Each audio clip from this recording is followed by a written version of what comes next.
Hey everybody, Sam here. I am currently in the parking lot at Walgreens. I've had kind of a day, so I decided to do something to boost my mood a little bit and share with you guys my revert story. Here it goes.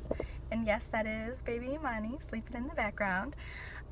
So I'll start it with I was brought up Christian. We weren't like super practicing, we celebrated Christmas, but that's more of an American culture thing at this point. Everybody celebrates Christmas. That's not like Muslim or Jewish. I think even like atheists celebrate Christmas. But anyways,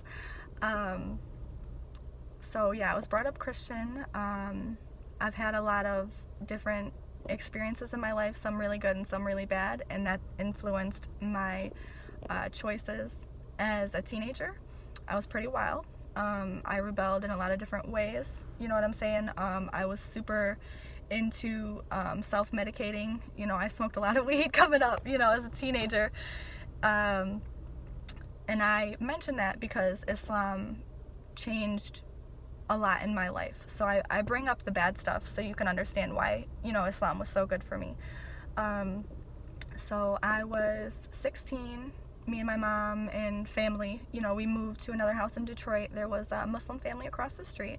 And before then, keep in mind, I cannot tell you a time where I had personally interacted with a Muslim. And if I did, they were probably non-Arab and men, because I can tell you I'd never knowingly looked at a woman in a scarf even. You know what I'm saying? So my perception of the religion was, they're all Arabs. That's usually what kids think about Muslims, and they hate Americans, and that's pretty much the knowledge that I had. They prayed 5 times a day. I learned that in school, but that was it, as far as world religion studies or whatever. But yeah, so my knowledge in Islam was not little, but completely misinformed.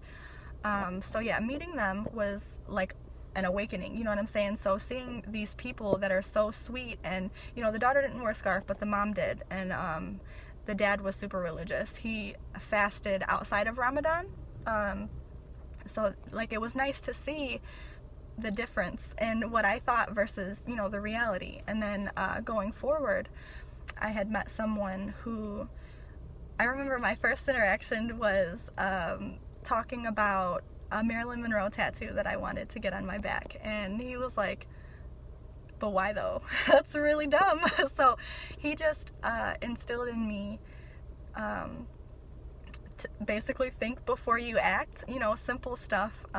He also, over the time, okay, so first of all, I'm talking about my husband. Everybody knows that I've been married for basically a decade at this point, and before I go further into details, I want to make something very clear with you all. I am not Muslim because I wanted to marry my husband. I am Muslim because Islam is what's right for me in my heart. And regardless of my relationship with him, I would still be Muslim.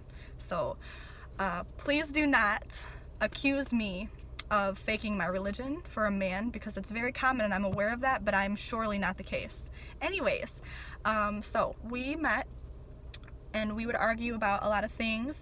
Mostly I was wrong, because a lot of things that my side of the argument would just be stupid, immature, kids wanting to get their way type of stuff. So, we would talk about religion, and he taught me a lot. And at first, the idea of hijab was like, why do I have to cover? I didn't understand, why do I have to do something and you don't? And first of all, I was wrong, because men have to cover too. They just have different ways of covering. And I didn't understand at first the value of modesty in general.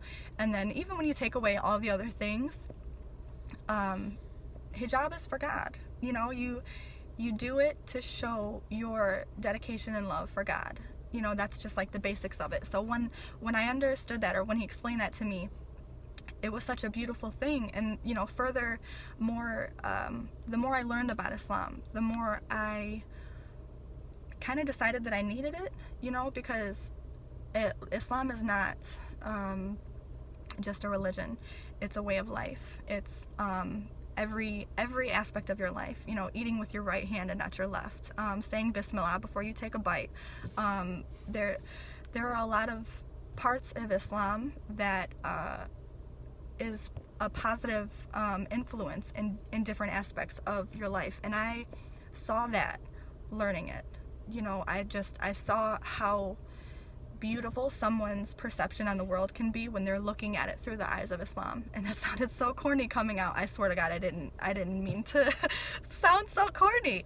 But oh, I'm being loud. Sorry, baby. But yeah, so we were friends, and we would talk about religion and, you know, our lives and what we want to do with our lives, you know, growing up and stuff like that. And, you know, I decided that I wanted to be Muslim. And through this time, at the time, I did go through a point of confusion. I don't know, because I was trying to figure out, you know, I was 16, 17, I was young.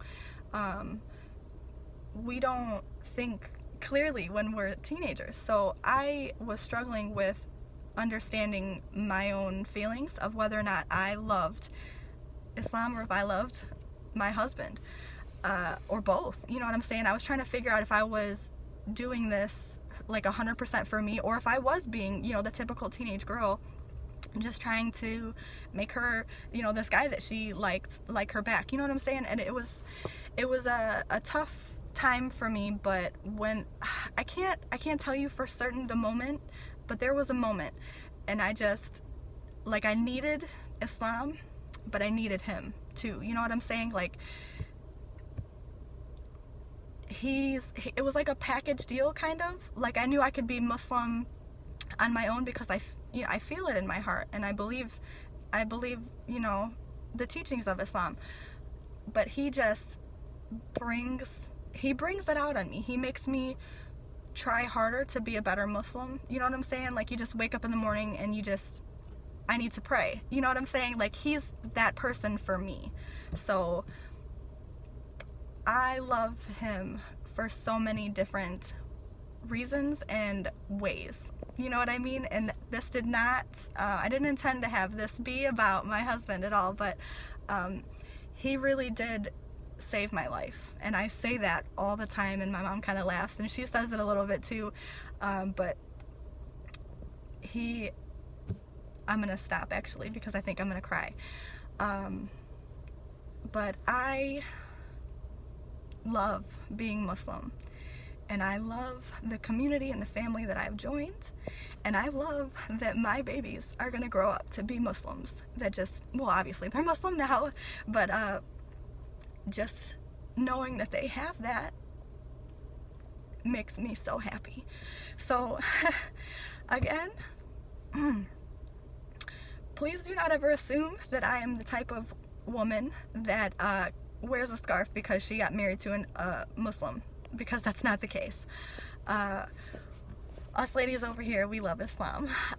So yeah, that's my story, and I love you all, and I appreciate you listening. And if you have time, press the like button and share, please, so we can get more people involved in our little family we got going here. And if you have anything you want me to talk about, you know, put it in the comment section, and I will talk to you guys soon. Bye.